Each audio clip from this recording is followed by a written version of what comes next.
মানুষের রিয়াকশন আলাদা হয়, একই রকম ভাবে আমারও রিয়াকশন আলাদা, কিন্তু রিয়াকশন খুব ইম্পর্টেন্ট। সিরিয়াস ইস্যুস যদি হয় কোনো জায়গায়, আমার যদি মনে হয় আমার বলার দরকার আছে, সেটা বলবো আমার নিজের মতো করে। পাড়ার টলি কুইন কোয়েল মল্লিককে নিয়ে এই মুহূর্তে নেট পাড়ায় জ্বর। রাজনীতিতে পা রাখার মাত্র 2.5 মাসের মাথায় রাজ্যসভায় সংসদ পদ থেকে হঠাৎ ইস্তফা দিলেন এই জনপ্রিয় অভিনেত্রী। কিন্তু কেন?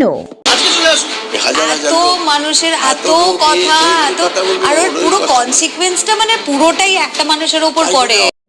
পশ্চিমবঙ্গের রাজনীতিতে এটি কি কোনো বড়জোরের পূর্বাভাস? ঘটনার সূত্রপাত ঘটেছিল গত 14ই জানুয়ারি।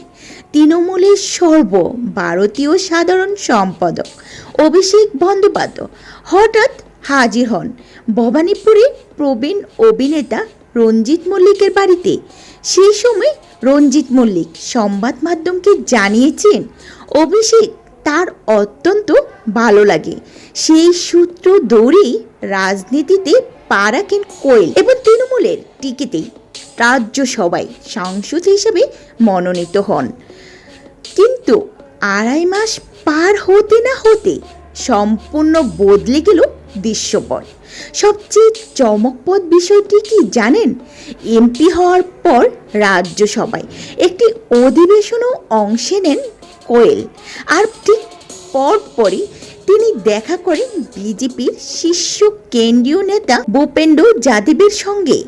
রাজনৈতিক বিশ্লেষকদের মতে কোয়েলের এই পদক্ষেপ তৃণমূলের জন্য একটি বড় ধাক্কা।